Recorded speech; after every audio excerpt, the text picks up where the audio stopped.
Ultimate highlight of the year?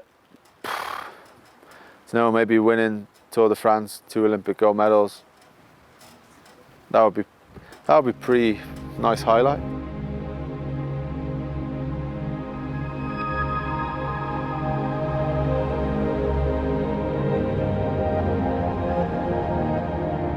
When I first started cycling, G was winning Olympic medals, and pretty soon after, you know, one of the founding members, if you will, of this team, and yeah, someone that I've always looked up to. And definitely thinking back to 2018 when he won Dauphiné, I think that's still one of the best experiences I've had in this team and in the sport, and yeah, it was just a great memory to be there when he kind of pulled on that yellow jersey and won the Dauphiné. And I kind of remember leaving thinking, yeah, I'm 100% sure he's going to win the Tour, and he did, which was wicked to see on TV.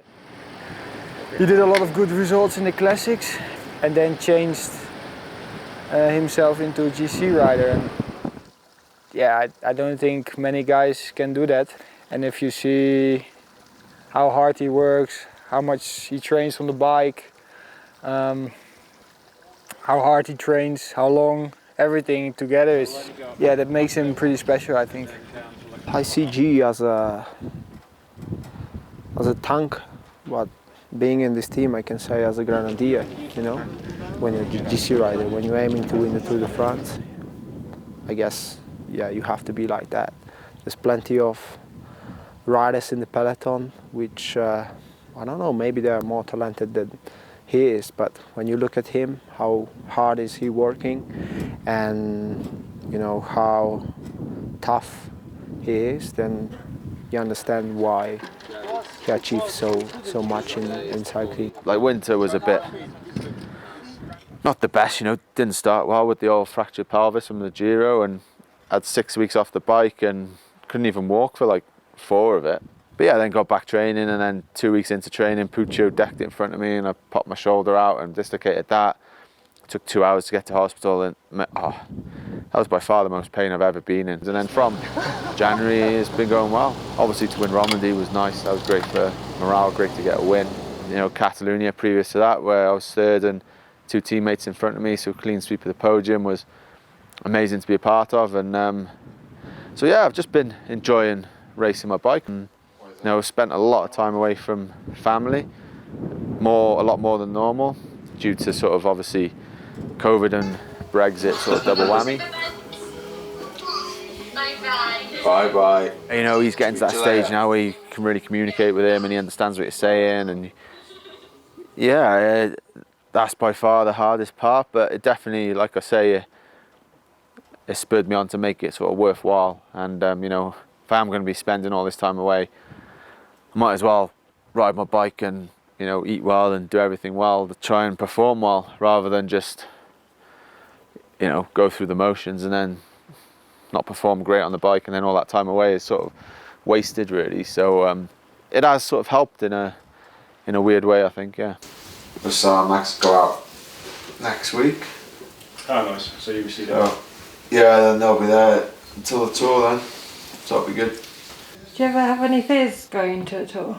Sometimes you have a good ride, you get a bit of luck. Sometimes you have bad luck. I got a wishbone to give me some good luck.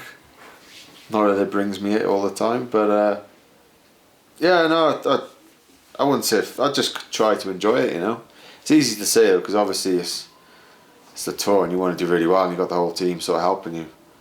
But like I always try to tell myself, you know, think back to when I was like 14, 15, and never would have dreamt of being in that position to go to the Tour to try to win the thing, you know. So we're one of the strongest teams, so yeah. Well, I've done it once already anyway, so, you know, if I mess up or something happens, then I've already got one, so that takes a bit of pressure off, you know. So, you know, all the pressure's on all the guys that haven't done it, really. So Roglic better be sweating. Yeah, obviously you talk about how you want to race the race and you have all your tactics, but it can change like in drop of a hat. But yeah, like obviously the Slovenians this year, obviously strong, well, and last year. Riders, not staff. Staff are terrible. Come on, you can't say that. It almost seems like he's on the same track as in 2018. He looks already quite skinny, I have the feeling, so I think he looks good for the Tour. Thomas cycling club. It's nice, eh? Is it from Castelli? Yeah. G has a puppy. Ah, yeah. What's the name? Puppy. Pam. Who? Pam. She's from Essex, yeah. That's a really weird name. Pam. Pamela. Pamela. From Essex. Have you seen Gavin and Stacey?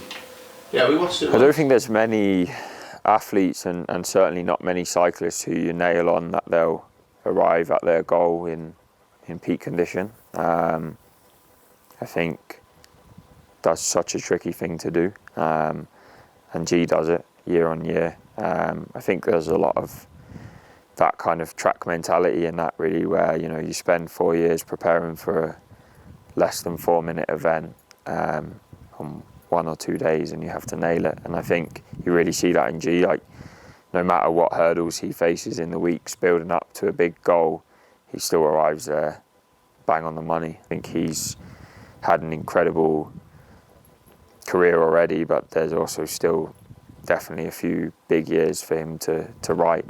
As we saw in Catalonia and in Romandy, he's back in race-winning form.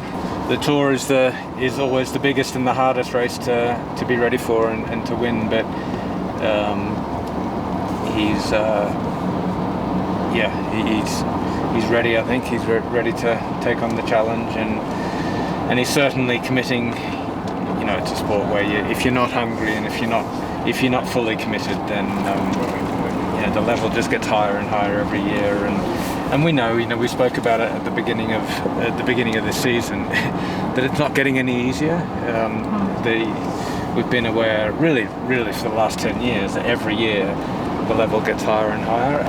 We need to keep moving forward and keep improving, and he's certainly up for the challenge. It's just weird though, isn't it? Like, if you think when I was a kid, like, and you're targeting the Tour de France to try and win it again for a second time and go to the Olympics to try and win a 3rd or a 4th gold medal, like, it's bonkers really, isn't it? So you just gotta enjoy it. There's obviously pressure that you put on yourself and things, and you worry about how you're feeling, have you done enough, have you done too much, have you eaten enough? But then when you step back and look at it, it's not bad, is it, sat here? The only thing is I gotta chat to you guys, but